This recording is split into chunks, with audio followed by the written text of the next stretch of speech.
जो cultural lag की theory है, लैग का मतलब होता है अंतर होना, है ना। जैसे टाइम लैग की बात करते हैं, साइंस में जो लोग जानते होंगे टाइम लैग की भी बात करते हैं, उसी से रिलेटेड टर्म है जिसको विलियम फील्डिंग ऑकबर्न ने दिया था। और वो एक सिद्धांत प्रतिपादित करते हैं कि आखिर संस्कृति में कैसे अंतर कैसे आता है। जैसे हम, अगर आप लोग सारे, जो लोग सारे टर्म के बारे में जानते होंगे वो ज्यादा अच्छे तरीके से समझ पा रहे होंगे। जब आप सारे टर्म को इस सिद्धांत के साथ फिट करके देखेंगे तो आपको बहुत, मतलब एक नई आपकी, मतलब उस तरह की सोचने की विचार एक दूसरे तरीके से आपका होगा। तो आज हम लोगों का टॉपिक होगा कि व्हाट इज कल्चरल लैग। हम लोग कल्चर के कॉन्सेप्ट को जान चुके हैं। आज हम लोग देखेंगे कि अकबर ने कल्चरल लैग की थ्योरी क्या दी थी, और ये आपका काम होगा कि आप सोशल चेंज और कल्चरल चेंज में कैसे डिफरेंशिएशन करते हैं। आज के लिए होमवर्क आपके लिए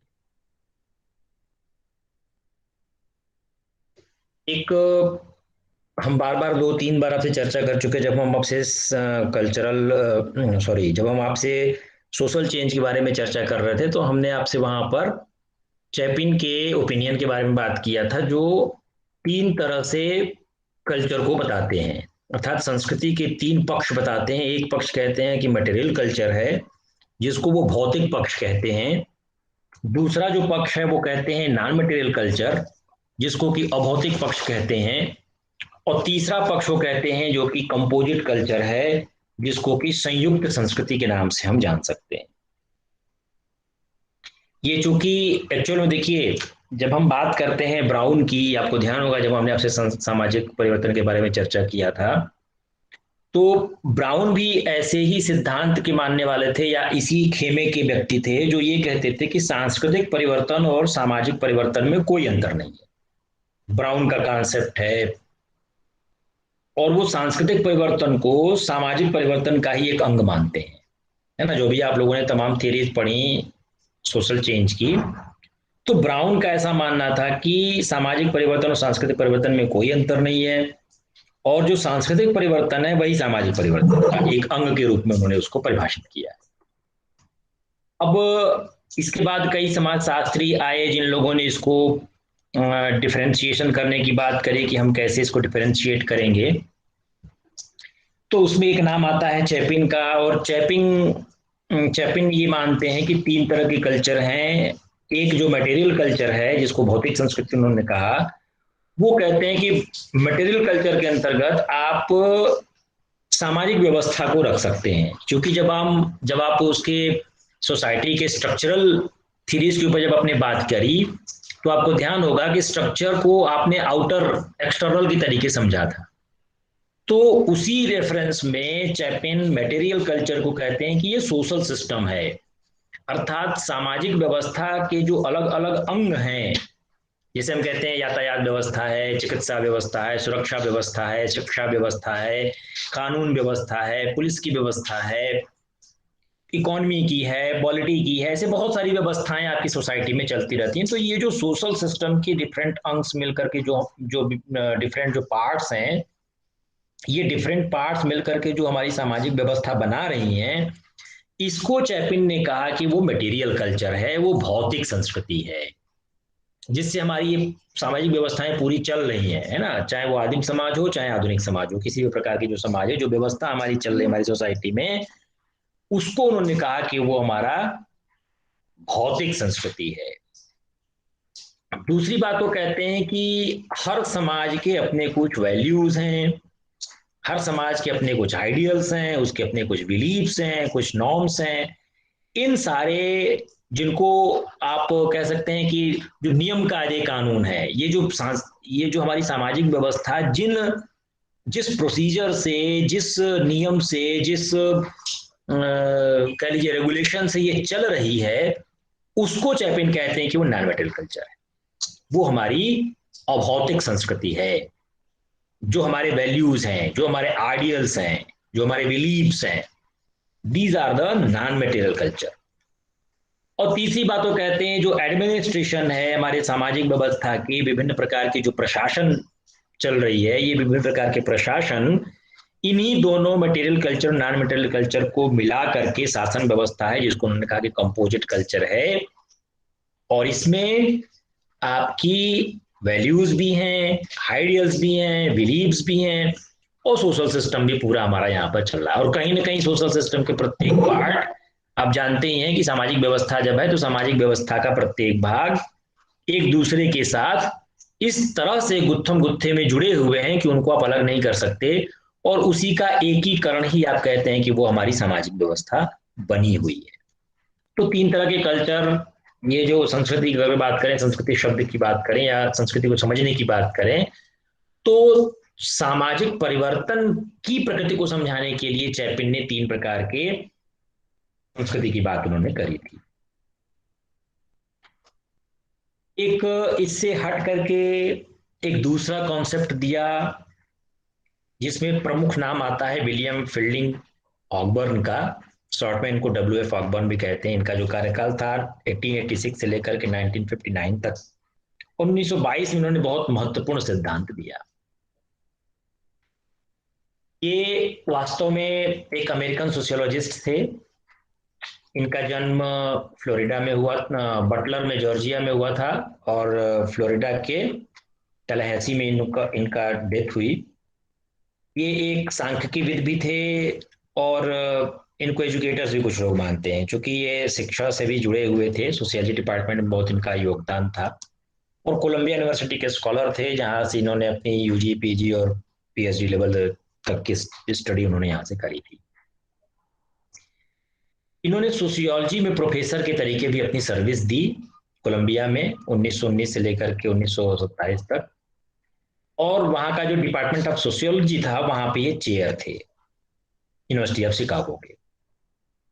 इन्होंने जो कॉन्सेप्ट दिया है कल्चरल लैग का, वो सजेस्ट करते हैं कि जो टेक्नोलॉजी है वो किसी भी समाज की प्रगति के लिए प्राथमिक इंजन है। जैसे इंजन काम करता है पूरे, कोई मशीन है तो मशीन का इंजन ही मुख्य रूप से होता है, उसी इंजन की ही वजह से पूरा जो तंत्र है वो काम करता है। जैसे गाड़ी का इंजन है ट्रेन, ट्रेन का इंजन का जो पहला जो इंजन है, वो इंजन ही पूरी ट्रेन को जिधर चाहे उधर ले जा सकती है, जब चाहे तब रोक सकती है, जब चाहे तब तेज से चला सकती है, धीमे चला सकती है।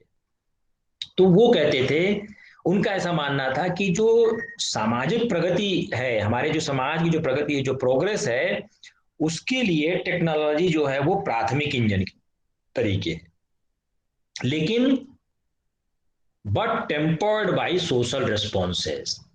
लेकिन जो सामाजिक अनुक्रियाएं हैं, टेक्नोलॉजी विकसित होती जाएगी होती जाएगी होती जाएगी, लेकिन जो सामाजिक अनुक्रियाएं हैं, समाज में जो विभिन्न तरह के लोग विभिन्न प्रकार के जो रिस्पॉन्सेस करते हैं, वो रिस्पॉन्सेज इस टेक्नोलॉजी के प्राइमरी इंजन को टेम्पर करती है, इसमें ह्रास ले आती है, इसमें कमी लाने का काम करती है। और इसीलिए इनकी थियरी को नाम दिया गया टेक्नोलॉजिकल डिटर्मिनिज्म। जो इन्होंने कल्चरल लाइक का जो सिद्धांत दिया, इसको कुछ लोग मानते हैं कि ये टेक्नोलॉजिकल डिटर्मिनिज्म है, जिसको आप कह सकते हैं तकनीकी निर्धारितावाद, इस नाम से इसको कुछ लोग निर्धारित करते हैं। और इनका मानना था कि जो टेक्नोलॉजिकल डेवलपमेंट है, जिसको आप प्रौद्योगिकी विकास कहते हैं, वो प्रौद्योगिकी विकास चार, समझ लीजिए कि चार अवस्थाओं से होकर के गुजरती है। इन्वेंशन, जिसको उन्होंने कहा अन्वेषण, एकुमुलेशन, आप कह सकते हैं संग्रहण, डिफ्यूजन विशरण, और एडजस्टमेंट, जिसको उन्होंने कहा समायोजन। अगर माल एडजस्टमेंट हुआ, अगर एडजस्ट नहीं कर जाए, अगर नहीं कर पाएगा जो मटेरियलिस्टिक कल्चर है, नॉन मटेरियलिस्टिक कल्चर, अगर उसमें माल एडजस्टमेंट होगा तो कल्चरल लेग अवश्य होगा। इसकी एक डिफिनेशन के रूप में आप कह सकते हैं कि कल्चरल लैग क्या है। तो cultural lag refers to the phenomena that occurs when changes in material culture occur before और at a faster rate than the changes in non material culture. अर्थात भौतिक संस्कृति में विकास होता जा रहा है, भौतिक संस्कृति हमारी बढ़ती जा रही है, भौतिक संस्कृति में हम लोग तमाम टेक्नोलॉजी की वजह से भौतिक संस्कृति हमारी लगातार बढ़ती चली जा रही है, लगातार बढ़ती चली जा रही है, और बहुत तीव्र गति से उसमें परिवर्तन हो रहा है। आज मोबाइल हमारे पास है, मोबाइल 1 महीने बाद ये मॉडल खत्म, दूसरा मॉडल आ जाएगा। आज हम जिस संस्कृति में, जिस मटेरियल की हम बात कर रहे हैं, हर मटेरियलिस्टिक कल्चर आगे बढ़ता चला जा रहा है। लेकिन जो नॉन मटेरियल कल्चर है, जो हमारे मूल्य हैं, जो हमारे विश्वास हैं, जो हमारे बिलीव्स हैं, जो हमारे आइडियल्स हैं, ये बहुत पीछे रह जाते हैं। इसमें परिवर्तन उतनी तीव्र गति से नहीं होता। तीव्र गति से होने वाला जो परिणाम है वो हमको मटेरियलिस्टिक कल्चर में दिखाई देता है, हमको भौतिक संस्कृति में दिखाई देता है। बहुत जल्दी जल्दी चीजें बदलती जाती हैं जो, लेकिन हमारे मूल विश्वास, ये सारी चीजें उतनी जल्दी जल्दी नहीं बदलती। इसी को उन्होंने कहा कि इसको हम कल्चरल लैग कह सकते हैं, इसको हम सांस्कृतिक विलंबना कह सकते हैं। दूसरी तरह से आप डिफाइन कर सकते हैं कि cultural lag is when technological change और something similar like tools develops faster. जो तकनीकी विकास है बहुत तीव्र गति से होता चला जा रहा है ना। आज की डेट में अगर आप डिफेंस में भी देखिए तो डिफेंस में हम सुपरसोनिक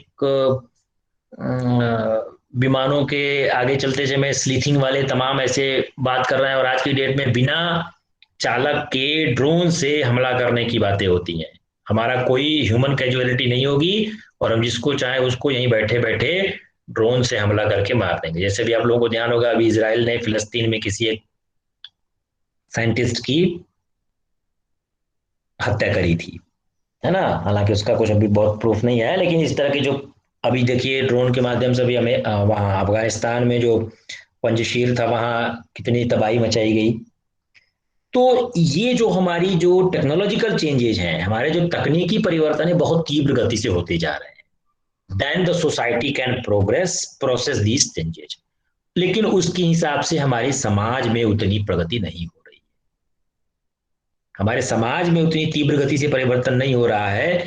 हमारे मूल्य विश्वास उस चीज से संबंधित, टूल से संबंधित आज भी वैसे ही बने हुए हैं, लेकिन हम उसमें बहुत ज्यादा परिवर्तन नहीं कर पा रहे हैं। तो इन दोनों के बीच का जो अंतर है, जो आप कह लीजिए जो डिफरेंस है, इस डिफरेंस को कल्चरल लैग की तरीके अकबर ने बताया है।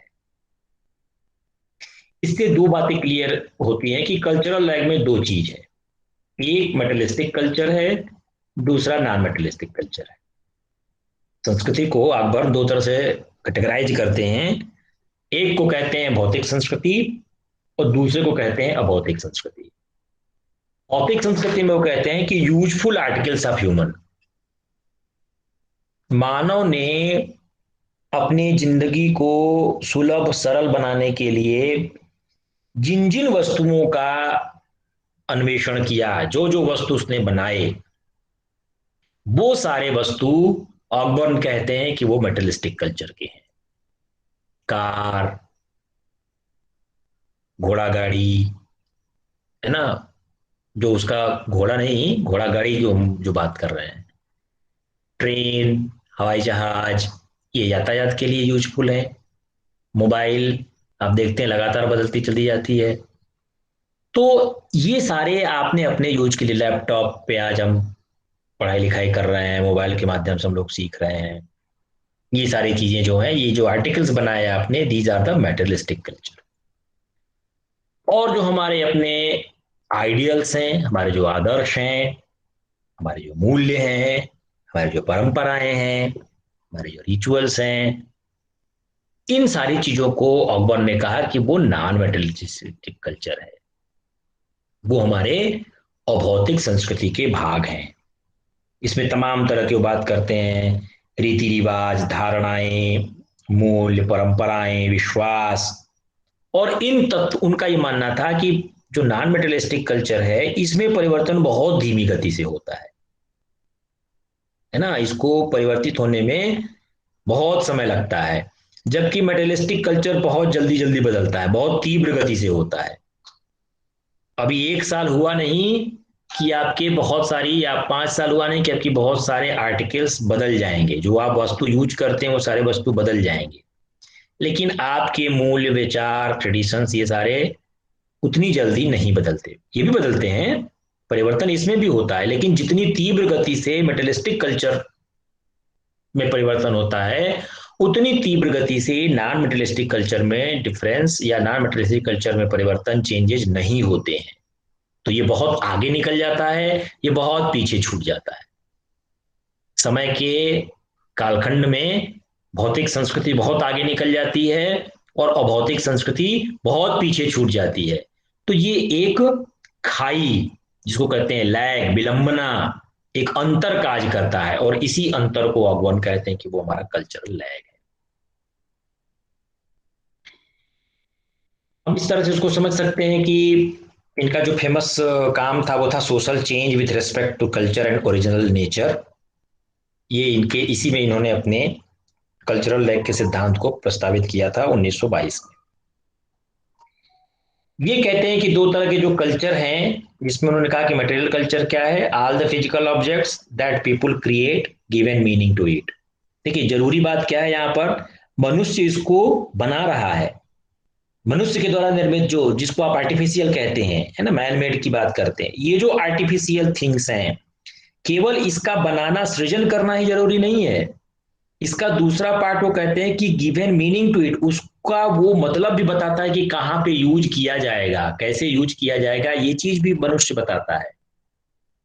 ऐसा नहीं कि आप जैसे ये कह लीजिए कि एक मटेरियल आपने बनाया चाकू, अब चाकू बनाने का काम आप यूज कर सकते हैं इसमें सब्जी काटने में भी, और आप उस चाकू का प्रयोग आप कर सकते हैं किसी की हत्या करने में भी।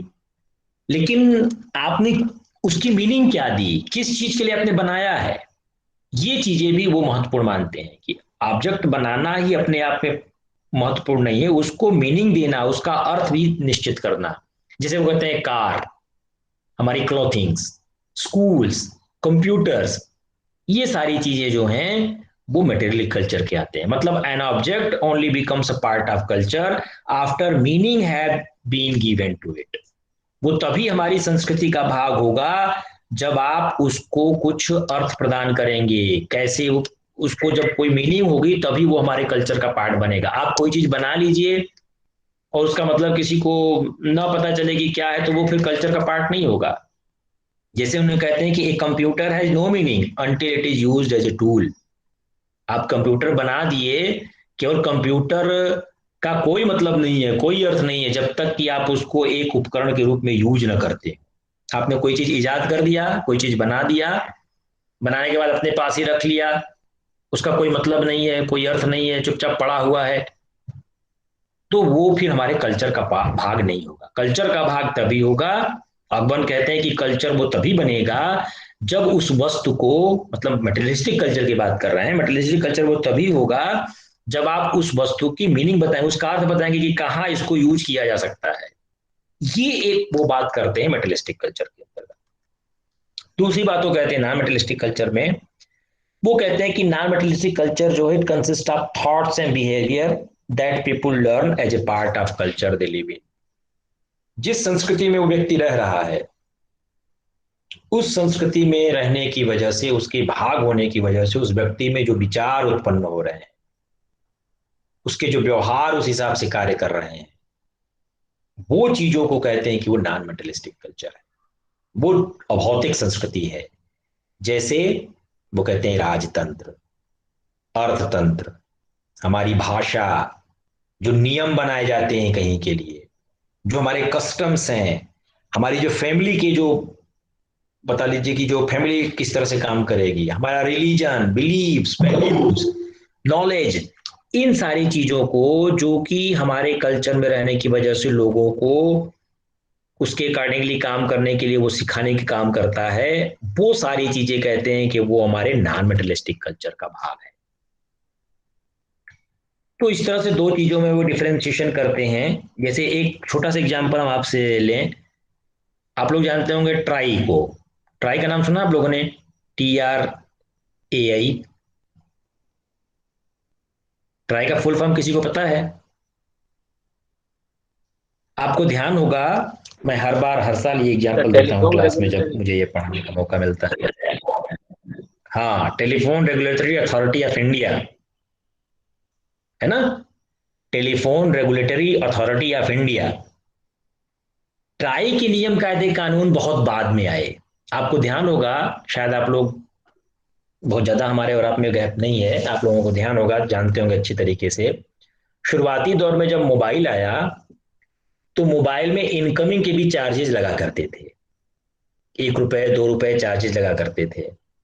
और उस समय मोबाइल बहुत बड़े बड़े हुआ करते थे, आप जेब में इतने अच्छे से हथौड़ा जैसा होता था, पूरा जेब आपका भर जाता था, खूब भारी भारी हुआ करता था। और मुश्किल से एक दो कंपनियां थी जो अपनी टेलीकॉम सर्विसेज जो है वो मुहैया करा रही थी। आपको शायद ध्यान हो, उस समय आया था उषा। उषा पहली कंपनी थी, उषा ने लॉन्च किया था। बीएसएनएल आया फिर, ऐसे करके बहुत सारी कंपनियां आई। और उससे केवल आप बात कर सकते थे, जब आप रिसीव करते थे कॉल तब पर भी आपको चार्जेस लगते थे।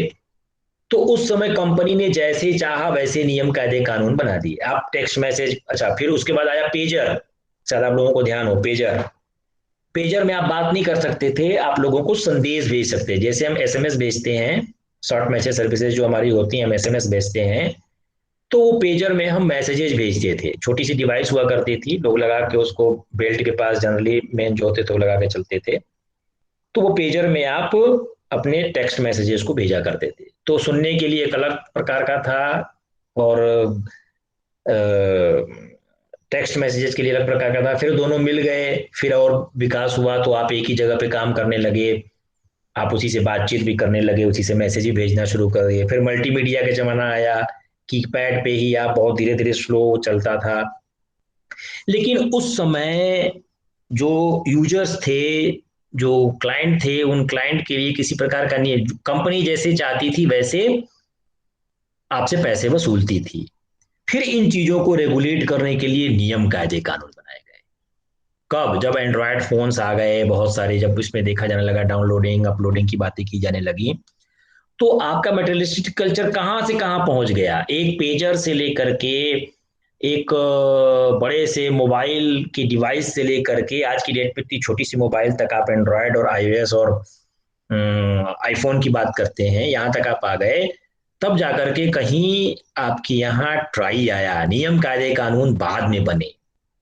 तो हमारे यहाँ मेटलिस्टिक कल्चर पहले उसी तरह से देखिए, जैसे अगर आप पुराने जमाने में देखिए, सड़क की अगर हम बात करें, तो ऐसा तो था नहीं कि पहले नियम बनाए गए कि सड़क पे दाहिने से चलना, बाएं से चलना होगा, दाहिने से ओवरटेक करना होगा, लाल रंग पे रुक जाना होगा, हरे रंग पे चल देना होगा, पीले रंग पे तैयार हो जाना होगा। ये पहले से नियम तो बनाए नहीं गए। ऐसा तो नहीं है कि पहले ये बना लिया गया फिर सड़क बनाया गया। भाई पुराने जमाने में गलियां थी, कच्चे रोड थे, खड़ंजे थे, रोड बनी, रोड बनने के बाद एक्सीडेंट होने लगे, बहुत ज्यादा शहरों में भीड़ होने लगी। तो ये भीड़ होने की वजह से फिर ये समझा जाने लगा कि भाई कुछ रेगुलेशन किया जाए, रेगुलेट किया जाए, तो ट्रैफिक पुलिस बना। आपको कब चलना है, जहां पुलिस नहीं है वहां पे आप बत्ती के हिसाब से काम करते हैं, लाइट के हिसाब से देखते हैं। तो ये नियम कायदे कानून बाद में बने। कहने का मतलब ये है कि जो मेटेरियलिस्टिक कल्चर है, हमारी जो भौतिक संस्कृति है, ये भौतिक संस्कृति बहुत तीव्र गति से विकसित होती चली जाती है। जब हम डिवाइडर के साथ वन लेन वाली सड़क की बात करने लगे, एक ही लेन में चार चार लेन की ऑनवर्ड्स गोइंग और चार चार लेन की डाउनवर्ड्स गोइंग की जब आप बात करने लगे लेन में, तब आपके इस तरह के नियम कायदे कानून आए। आपको टोल टैक्स लेना था तो आप टोल प्लाजा बनाए, टोल प्लाजा पे आप को भीड़ लगने लगी तो फिर आपने नियम लगाया कि फास्टैग लगेगा। फास्टैग में भी उस तरह की चीजें नहीं, तो आप कह रहे हैं कि हम आने वाले समय में सारे टोल प्लाजा हटा देंगे और सैटेलाइट से मॉनिटर करेंगे कि किसकी गाड़ी रोड पे कितनी चल रही है, उसके हिसाब से उससे टैक्स वसूला जाएगा।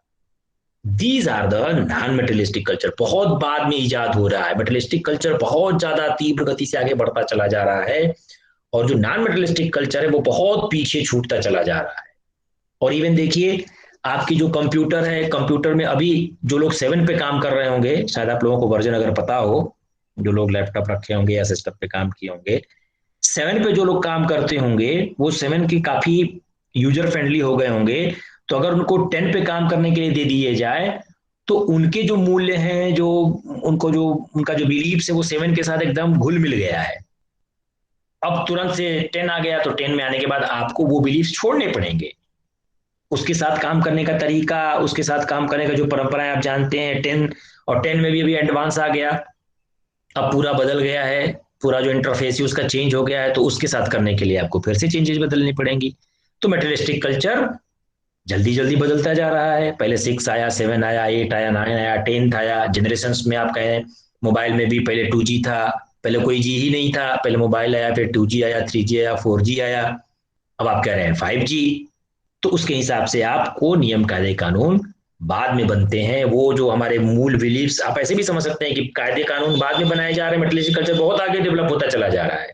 या हमारे अपनी सोसाइटी की, अपनी संस्कृति की, हमारी जो बिलीफ्स हैं वो आए सच लगभग कमोबेश वैसे ही हैं, लेकिन मेटलिस्टिक कल्चर बहुत ज्यादा विकसित होता चला जा रहा है। इसी को अकबर ने कल्चरल लैग की संज्ञा दी थी। वो थियरी में कहते हैं कि जो ये माल एडजस्टमेंट है, माल एडजस्टमेंट किस बात का मतलब, भौतिक संस्कृति में परिवर्तन होने के साथ साथ हम अपने मूल्यों को उसके साथ एडजस्ट नहीं कर पा रहे हैं।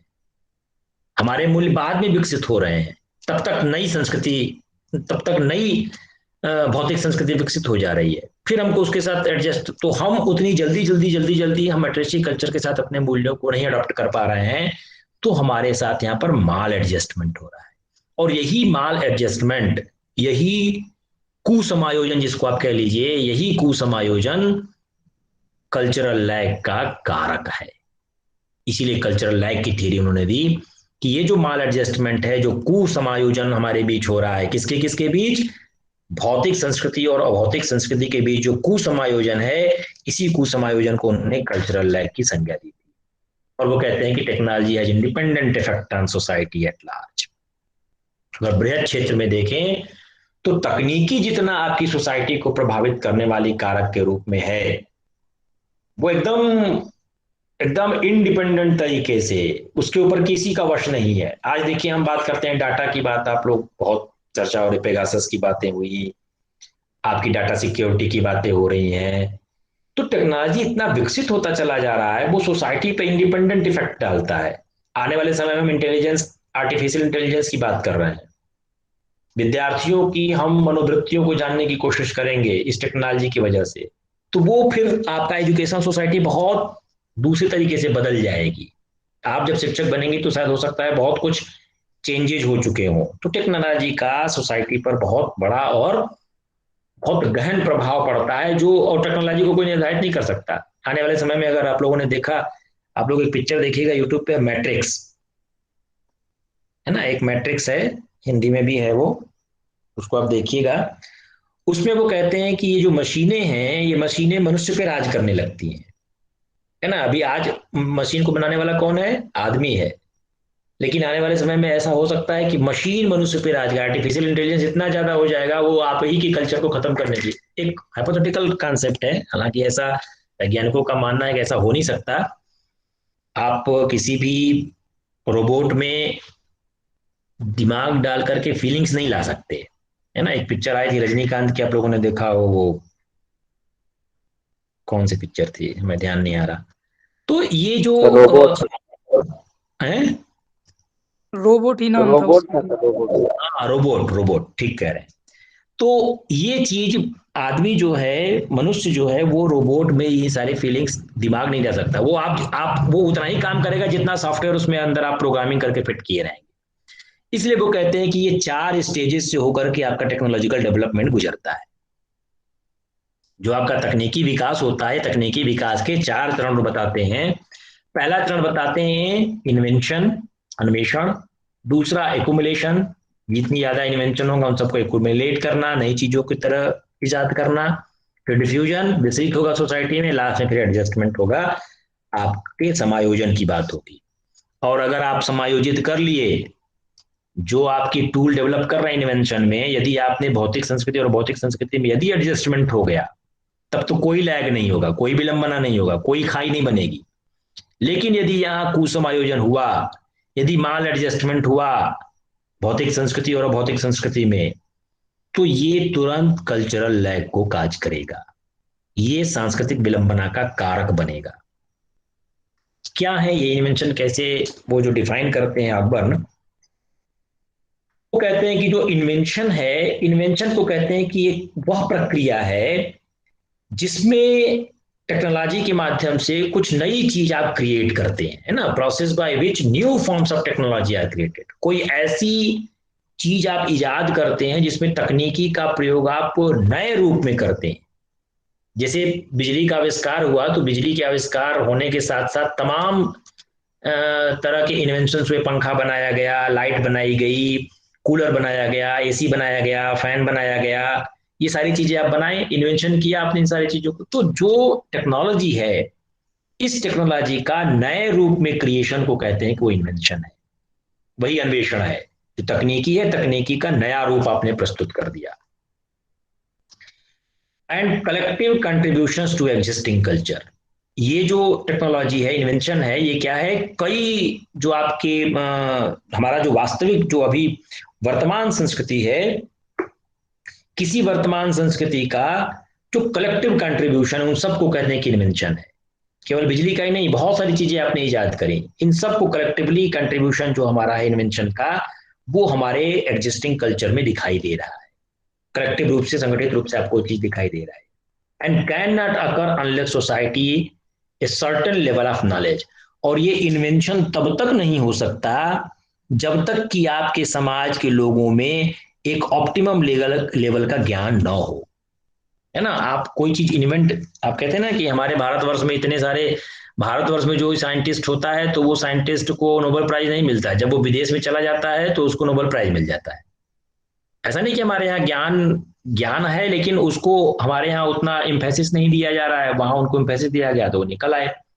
तो ये ज्ञान, और उस सोसाइटी में एक निश्चित लेवल का ज्ञान होना चाहिए। अगर उस लेवल का ज्ञान नहीं है तब आप नई चीज इन्वेंट नहीं कर सकते, है ना। जैसे आप लोगों ने रमन इफेक्ट के बारे में पढ़ा होगा, जो लोग साइंस के होंगे उनको पता होगा, रमन इफेक्ट के बारे में जानते हैं। ऐसे वो सोसाइटी तब तक कोई चीज इन्वेंट नहीं कर सकती जब तक एक निश्चित स्तर का ज्ञान, अगर बहुत पिछड़ी सोसाइटी है, अपने बेसिक नॉलेज भी उसको अगर नहीं है, तो वो इन्वेंशन नहीं कर सकती।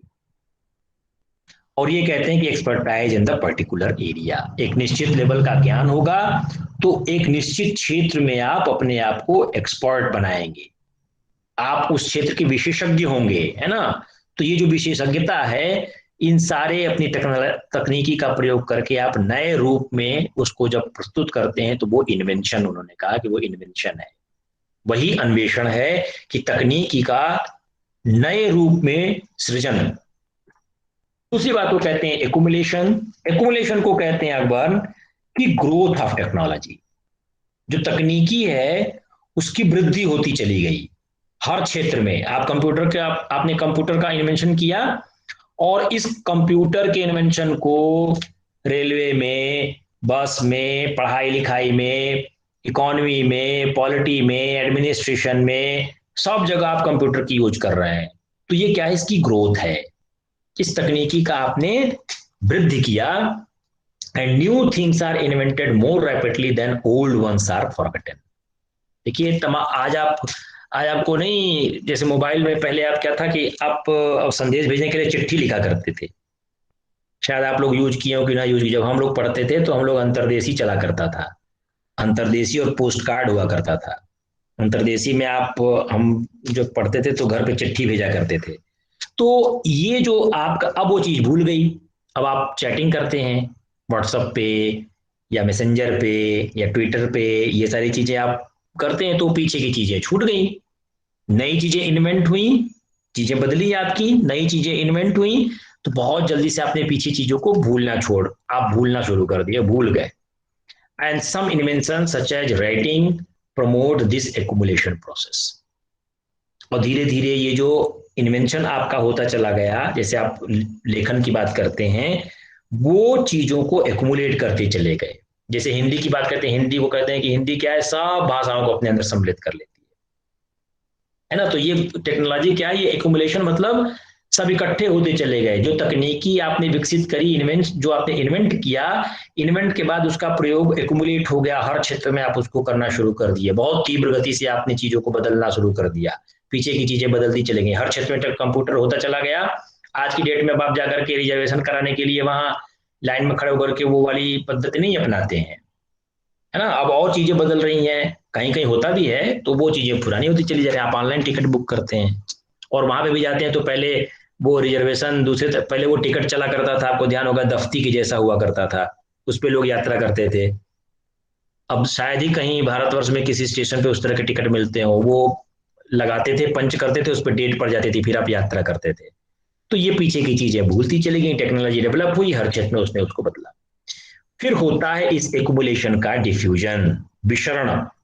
जो टेक्नोलॉजी इन्वेंट हुई वो एक्युमुलेट हुई हर क्षेत्रों में जाकर के, पुरानी चीजों को भूले, अब उसका डिफ्यूजन होता है। डिफ्यूजन का क्या मतलब है? Spread of an idea from one culture group to another.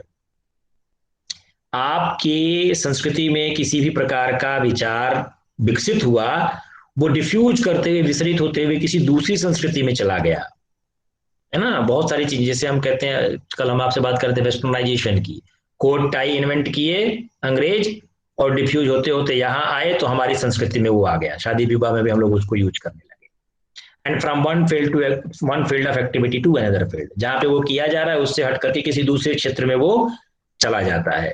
इस चीज को कहता है उन्होंने कि ये है diffusion and brings invention together.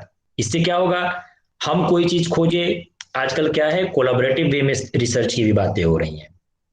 एक ही क्षेत्र पे, जैसे एजुकेशन है तो एजुकेशन को साइकोलॉजी के एस्पेक्ट से देखना, सोशियोलॉजी के एस्पेक्ट से देखना, एजुकेशनल एस्पेक्ट से देखना, साइंस के एस्पेक्ट से देखना, तो ये सारे विभिन्न क्षेत्रों के नॉलेज एक जगह, आप उसके कई डायमेंशंस आप निकालते हैं।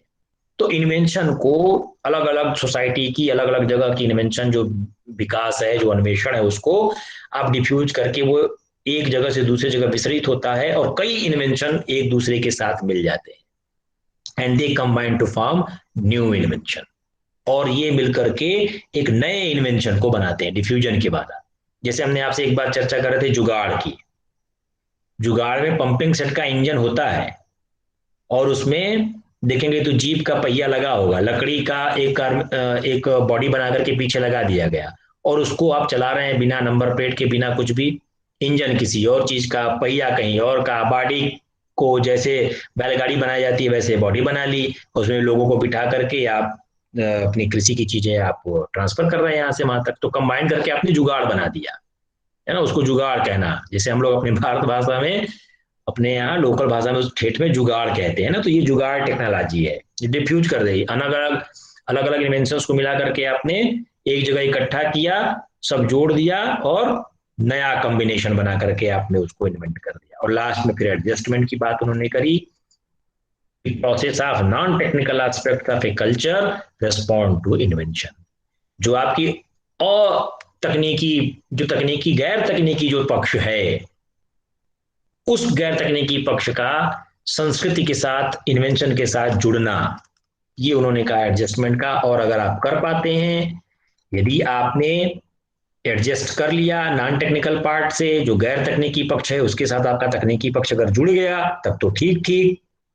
लेकिन अगर किसी प्रकार का रिटार्डेशन है एडजस्टमेंट की प्रोसेस में, यदि भौतिक संस्कृति या भौतिक संस्कृति के साथ एडजस्ट नहीं कर पाई, माल एडजस्टेड है, कुसमायोजित है, उस स्थिति में कल्चरल लैग काज करेगा। तो ये 4 स्टेज बताते हैं अकबर। कल्चरल लैग को आप ये कह सकते हैं कि ये एक कॉमन सोसाइटल फेनोमेना है। कोई सी भी सोसाइटी होगी, चाहे कोई सा भी समाज होगा, हर समाज में कल्चरल लैग होगा। अगर माल एडजस्टमेंट होगा मटेरियलिस्टिक नॉन मटेरियलिस्टिक कल्चर के बीच, तो वहां पर निश्चित रूप से कल्चरल लैग होगा। And tendency of material culture to evolve and change rapidly, ये हर सोसाइटी में है। ये इसकी प्रवृत्ति है कि जो हमारी मटेरियलिस्टिक कल्चर है, जो हमारा भौतिक संस्कृति है, जिसको हम वस्तुओं का जो यूज करते हैं, ये निश्चित रूप से बहुत तेज गति के साथ इवॉल्व होगा, और होता भी है। जैसे हमने कहा ना कि पाषाण काल से लेकर के आज तक आप बर्तन कोई देख लीजिए तो बहुत एडवांस बर्तन आ गए। आज की डेट में ऐसे भी बर्तन हैं कि आपको आटा नहीं गूंथना, आप उसमें आटा डाल दीजिए, पानी डाल दीजिए, मशीन चला दीजिए, वो अपने से उसको लोई बनाएगा, उसको बेल देगा, उसको तवे पे डाल देगा, सेक देगा, और पलट भी देगा, और फिर आपको बनी बनाई रोटी निकाल करके दे देगा। और अब तो बर्तन धुलने वाले भी मशीन आ गई हैं। ये जो इवोल्यूशन है मटेरियलिस्टिक कल्चर का, पहले सारी चीजें मैनुअल हुआ करती थी, अब आप हर चीज मशीनीकरण पे, तो ये टेंडेंसी है उसका लगातार बदलते रहने की। कपड़ा आप हाथ से धोते थे, वॉशिंग मशीन आ गए, फुल्ली ऑटोमेटिक वॉशिंग मशीन आ गया, उसमें डालिए कपड़े को, धुलेगा, साफ करेगा, सुखा भी देगा आपका 99%, 90% तक आप पहन के चले आइए। तो ये आपकी, और नॉन मेटेरियलिस्टिक कल्चर क्या है, tends to persist change and remain fixed for long.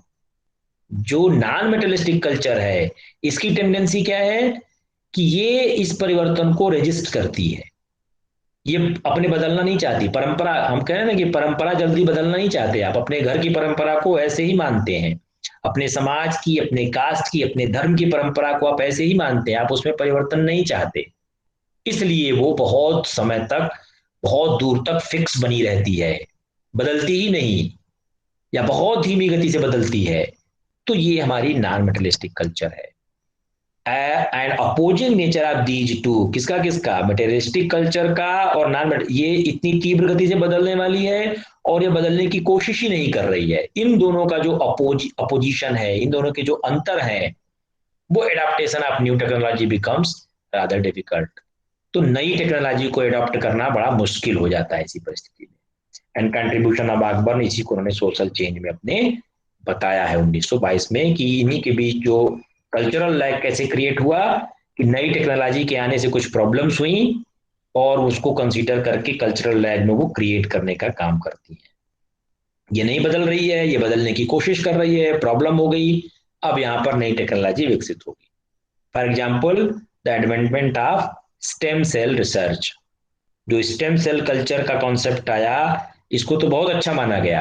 आप इंसुलिन भी प्रोड्यूस करने लगे, आप टेस्ट ट्यूब बेबी बनाने लगे, जो कोई महिला ऐसी थी जो बेबी को कंसीव नहीं कर पाती, तो स्टेम सेल कल्चर की वजह से वो माँ बनने की उनके अंदर कैपेबिलिटी आई।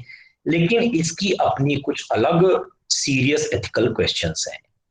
इसका प्रयोग करके आप इस तरह को, बहुत सारे एथिकल क्वेश्चंस इस पे लगे कि स्टेम सेल कल्चर तो ठीक है, जहां तक ह्यूमन वेलफेयर में आप काम कर रहे हैं वहां तो ठीक है, लेकिन यदि आप एक इस स्टेम सेल कल्चर का प्रयोग अगर गलत तरीके से करने लगे, मेडिकल के क्षेत्र में ही आप अगर उसका गलत यूज करने लगे, तो वो जो इथिक्स है हमारे कल्चरल है, वो बदलना जो होगा वो हमारी सोसाइटी के लिए ठीक नहीं होगा, तो संस्कृति में वो कल्चरल लैग ले आएगा।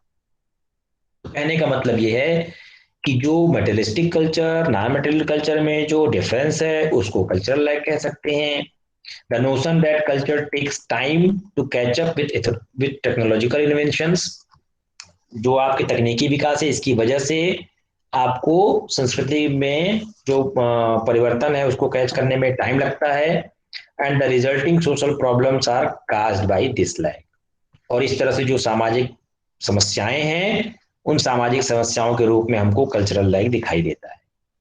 आप कह सकते हैं due to an unequal rate of change, जो दोनों में बदलने की जो प्रवृत्ति में जो अंतर है, एक तो बहुत तीव्र गति से बदल रहा है मेटलिस्टिक कल्चर, और बहुत धीमी गति से बदल रहा है नॉन मेटलिस्टिक कल्चर। इन्हीं दोनों के अंतर का जो परिणाम है वो कल्चरल लैग है। And help in identifying the explaining social problems to predict problems in society. ऐसे बहुत सारे सामाजिक समस्याओं को आप इसके हिसाब से बता सकते हैं। जैसे अभी हमने आपको एक प्रेडिक्शन बताई कि आने वाले समय में कितनी ज्यादा प्रॉब्लम हो जाएगी टेक्नोलॉजी की वजह से मनुष्य के लिए। And gap between traditional culture values and technical relative in the world, ये जो आपका सांस्कृतिक मूल्य है, इन सांस्कृतिक मूल्यों के साथ जो तकनीकी के पक्ष बदल रहे हैं, उसके लिए आपको बहुत बड़ा समस्या खड़ा होने वाला है।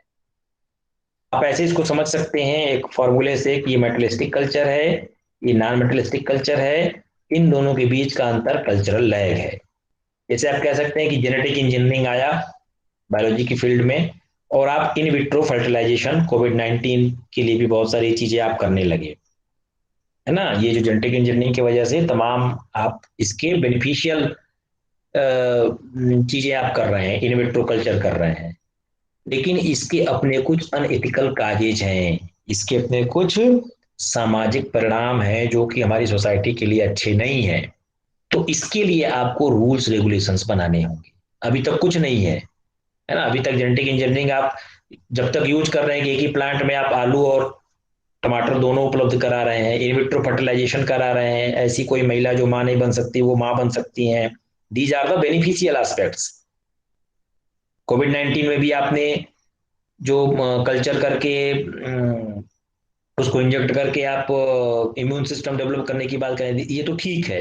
लेकिन इसका कहीं अगर मिसयूज होने लगा, जो अनएथिकल काजेज अगर आपने किए, तो उस स्थिति में इसके सामाजिक परिणाम बहुत घातक होंगे।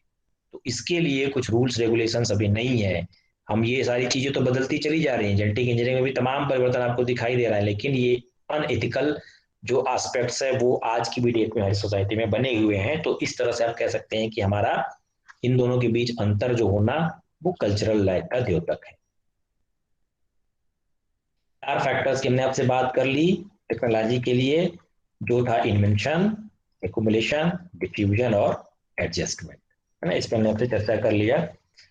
तो कहने का मतलब ये है कि ये हर सोसाइटी में जो कल्चरल लैग का एस्पेक्ट है वो बना हुआ है, और ये कहीं ना कहीं हमारे भौतिक संस्कृति और अभौतिक संस्कृति के बीच के अंतर को बताता है। और सारी सोसाइटी में ये होता है। इस चीज के लिए आकबर्न का सिद्धांत, सामाजिक परिवर्तन के सिद्धांत में ही उन्होंने भी सांस्कृतिक परिवर्तन के सिद्धांत को रखा था। ठीक है, this is all for today. Next, आप लोगों का अगर कोई प्रश्न हो, कोई क्वेरी हो, तो आप लोग कर सकते हैं, या कोई चीज यदि आपको जोड़ना हो बताइए। सर ये कल्चरल गैप क्या होगा? कल्चरल लैग, सर इन दोनों में अंतर क्या है, कल्चरल गैप और कल्चरल लैग में?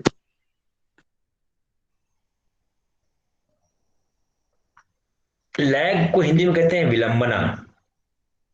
गैप तो कोई ऐसी चीज है जिसको कि, जैसे गैप का मतलब कोई सुराख है जिसको आप फिल कर सकते हैं, है ना, वो आपके बस में है। जैसे गैप है हमारे दो ईंट के बीच में कोई सुराग है, उसमें सीमेंट डाल दीजिए तो उसको आप फिल कर सकते हैं, वो गैप है। और लैग जैसे कहते हैं कि बहुत बड़ी, वो आपकी वश की बात, कहीं ना कहीं गैप को आप छोटे एस्पेक्ट में ले सकते हैं और लैग को बड़े एस्पेक्ट में ले सकते हैं। उन्होंने गैप शब्द नहीं यूज किया है, हालांकि कल्चरल गैप कोई टर्म नहीं है, कल्चरल लैग ही शब्द है, जिसको अपने विलंबना का सिद्धांत का, और वो स्वाभाविक है, वो होगा। उसको फिल करने की कोशिश करेंगे तब तक मेटेरियलिस्टिक कल्चर और आगे चला जाएगा। हम्म। तो सर ये जो एक पीढ़ी से दूसरी पीढ़ी में दिखाई देता है वो कल्चरल लैग होता है? नहीं नहीं, वो तो जनरेशन गैप कह सकते हैं एक पीढ़ी से दूसरी पीढ़ी में। हम लोगों के पिताजी के कुछ अलग प्रकार के नाम्स थे, सोसाइटी चेंज हो रही है, हम लोगों के नाम्स हो सकते हैं कुछ बदल रहे हैं, तो वो जनरेशन गैप कह सकते हैं कि एक पीढ़ी से दूसरी पीढ़ी में जो अंतर है। सांस्कृतिक विलंबना तो नहीं है वो, भाई संस्कृति तो इतने जल्दी एक पीढ़ी में बदल भी नहीं जाएगी। Yes sir. और सर ये जो एक टर्म था उसमें कल्चरल डिप्राइवेशन, सर ये समझ नहीं आ रहा था। सांस्कृतिक वंचन, यस सर। देखिए ये सारे कहीं ना कहीं जो टर्म्स हैं वो वेस्टर्न कंट्रीज में ज्यादा आपको देखने को मिलेंगे। जो पाश्चात्य देशों में कुछ ऐसे भी स्टडी किए गए जहां पर जो मजदूर वर्ग है ना, या कोई ऐसा भी नृजातीय अल्पसंख्यक जो माइनॉरिटी हैं जिनको कह लीजिए, उनके बच्चे स्कूली स्तर पर मध्यम वर्ग के बच्चों से काफी पिछड़ जाते हैं। अब अपने यहाँ भी देख लीजिए कि हमारे यहाँ जिसके यहाँ सारी संपन्नताएं हैं, वो तो विद्यालय में जाकर के हर तरह की अच्छी शिक्षा की व्यवस्था उसको मिल जाती है, अवसर मिल जाते हैं, वो कर लेता है।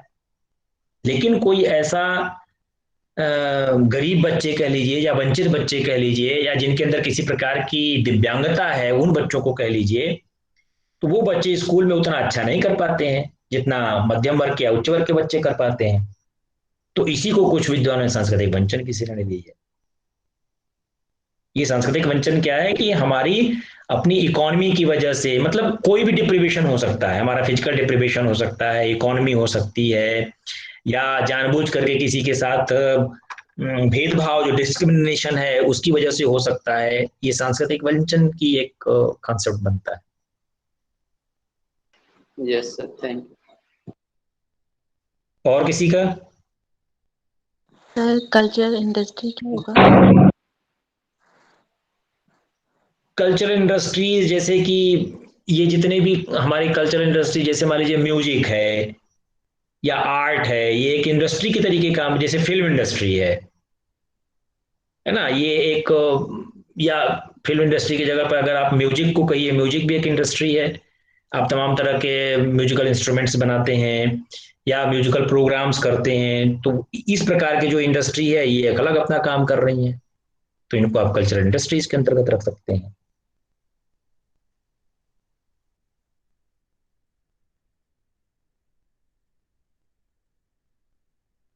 है ना, ऐसे बहुत सारे हैं, दूरदर्शन है, रेडियो है,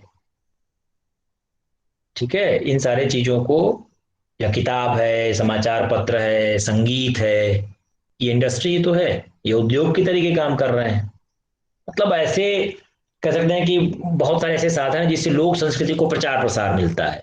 आप अपने क्षेत्रों को, जैसे रेडियो पे आता है ना प्रोग्राम, शाम को आपके यहाँ युवाणी आता है, उसमें भी बहुत सारे ऐसे चीजें आती हैं, तो ऐसे इंडस्ट्री, वो उद्योग जो आपकी संस्कृति का प्रचार प्रसार करने का काम करती है, जैसे संगीत, दूरदर्शन, रेडियो, पुस्तक, समाचार पत्र, ये सारी चीजें अपने संस्कृति को बढ़ाने के लिए इंडस्ट्री के तरीके, तो इनको उन्होंने कल्चरल इंडस्ट्रीज का नाम दिया है। Okay sir.